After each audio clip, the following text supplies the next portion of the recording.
still sitting in this posture without changing it, right? The core beliefs of Buddhism are, number one, not doing any bad. Number two, doing all that is good. Number three, purifying your own mind. Now, based on these three teachings, the beliefs, we can expand the entire Buddhist philosophy. Buddhism is asking or is addressing a fundamental reality or the nature or the problem of our own existence. Right? What is the problem of existence? Right? The problem of existence is insecurity. What is this insecurity? You feel insecure all the time. So to explain this, Buddhism talks about the Four Noble Truths. Okay? Four Noble Truths. The first truth talks about the problem of existence, which is dukkha. Dukkha has been translated into English as suffering, but the English word suffering has a negative connotation. But literal meaning of this word dukkha means dukkha. Du means difficult, ka means to bear. So dukkha means difficult to bear. Now the question is, what is difficult to bear in life? Right? So one of the deeper understanding of this word dukkha is that there is conflict, constant conflict between the wish and the reality. Now, what is your wish? And what is the reality? You wish to be looking young all the time. Now, what is the reality? The reality says, I'm so sorry, my friend, you can't remain young forever. You have to grow old, right? You wish to remain healthy all the time, but reality says, hey, your body is subject to sickness. Your mind is subject to sickness. You have a wish to live forever, right? Not to die. But the reality says, hey, if you are born, you have to die one day. Look around. There is nobody who has lived for 120, 30, 40, 50 years. Right? Everybody dies. So the dukkha is also means you are asking the world for something it cannot give you. Now what are you asking the world? So many things. Is world giving you what you're asking for? To a certain degree, but you cannot sustain it all the time. It's changing. So this is the problem. So we are insecure. Insecure in the nothing is stable. Everything is unstable in life. And this is because there's a root cause. The root cause is I want to exist. I want to. What does it mean? You're craving. You want to exist, but your existence is threatened by change. The second truth is the samudaya. Samudaya means the origin of this problem of existence, the dukkha. And that is the tanha. Tanha in Pali, Trishna in Sanskrit. Tanha means thirsty. You are always thirsty. You are never satisfied. You are not satisfied with your personality, your look, the things you do. Okay? So the Buddha, he identified the problem in life. It's not my dukkha or your dukkha. It's not my problem or your problem. What he is saying that there is suffering. There is this problem. It doesn't really matter whoever you are. Now he says, hey, I have hope for you. I have a good news. What is the good news? There is freedom from this suffering, this dukkha. That is what he called nirvana or nibbana. That is the third truth, the cessation of suffering. Although your life is miserable, don't lose your hope. Right? I'm bringing you this good news, the hope that that is liberation, the freedom from suffering. But keep in mind, to gain freedom from this suffering, there is something that you have to do.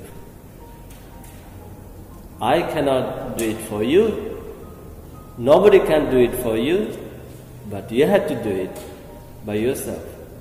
You have to follow. There's a path. And that is what we call magga. Magga means a path. And this path is called the Noble Eightfold Path. Arya Atthangika Magga. Noble Eightfold Path. So, there's right understanding, right intention, right speech, right action, right livelihood, right effort, right mindfulness, right concentration. So these are the 8 factors, right? 8 paths. Although there are 8, basically there are 3 practices that you have to do, 3 steps. What we call sila, samadhi, panya. Sila means morality. Samadhi means meditation. Panya means wisdom. So, morality is the foundation. Now, what is this morality? Morality is all about good behavior. For the Buddhists, as a layperson, you have to follow 5 precepts. 5 precepts we call panchasila. Not taking life of any living being, not taking anything which is not given to you, not engaging in sexual misconduct, not speaking falsehood, not taking any intoxicant drinks and drugs. So in other words, no killing, no stealing, no sexual misbehavior, no lying, no alcohol, no drugs. Right? Mm-hmm. So now, our mind always, inclines to do these things. So, because of this inclination of doing bad things, our life becomes miserable, right? So, and that is what we call the bad karma. Remember, everything that you do, there is a reaction, there is a consequence, right? So you are not free. If you do these bad things, you could be free from the civil law. You can escape from the civil law, but you cannot escape from the karma law. Karma will get you, right? So instead of engaging these bad deeds, so you train your mind to do the opposite, meaning instead of killing, give the life to other sentient beings, give freedom, cultivate love and compassion for all sentient beings. So that is, when you do something negative, bad, that is, this is what we call the tunnel vision. It's a narrow-mindedness. You're just thinking of your own pleasure. But then here, this precept says, hey, think broadly. Go beyond this shell. Think about others. Nobody likes to be killed. Nobody likes to be harmed. I'm pretty sure you don't like to be harmed. Right. Me too. So then why should we do it?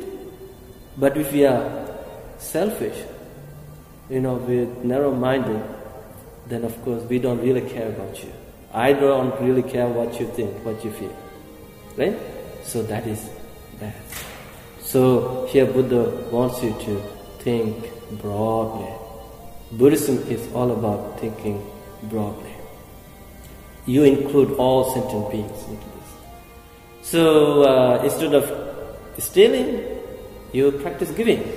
Instead of engage in sexual misconduct, you become content with whatever you have. See now, because of abusing your freedom, right? You're legally married, but if you try to go after other women, then of course there's lots of problem, legal problem. Then your life becomes miserable, right? Mm-hmm. So that's why there are lots of divorce rates, right? Divorce rate is going high. So instead of lying, speak the truth. Okay? And instead of taking alcohol, cultivate, the consciousness, mindfulness. So this is the foundation, the morality. So we do practice these 5 precepts to create the good behavior, good conduct. And based on this, then we practice meditation. That is samadhi. Samadhi means calm. Remember, when you do bad things, mind becomes agitated. So we need to cultivate, to purify the mind, right? Remember in the first I said, not doing any bad things, doing all the good things, and purifying the mind. So to purify the mind, we meditate. So through meditation, we relax the body, calm the mind, and we make our mind stable and calm. With this stable and calm mind, we can see the things as they really are. That is wisdom. Right? And the whole function of the wisdom is to see the things as they really are. Understand that everything is impermanent in this world. Nothing is permanent. Everything is unsatisfying. Right? You are never satisfied. And then if things are impermanent, if things are unsatisfying, then there's nothing can be called I, me, or myself, or mine. So you just let go. So the liberation from the freedom from suffering is achieved by letting go. So by completely letting go. So if you let go a little, you will have little peace. If you let go a lot, you will have a lot of peace. And if you let go completely, then your struggle with the world will come to an end. Well, this is what we are doing. The neuroscience is about this is what Buddha did. Buddha was the first neuroscientist in the world. Whatever they are doing in the 21st century today, whatever the experiment they are doing, research they are doing, the research into the brain, this is what Buddha did. Understanding the thought, where they come from. So Buddha knew that every thought that you cultivate it changes your whole physiological system. Mm-hmm. So you have to understand if there's a problem, if it's emotional pain or emotional disturbance, everything is based on here in the mind. So the Buddhism is all about mind, about the brain, the changing the mind, changing the negative mind to positive. To understand something, to realize something, there are 3 things that you have to practice.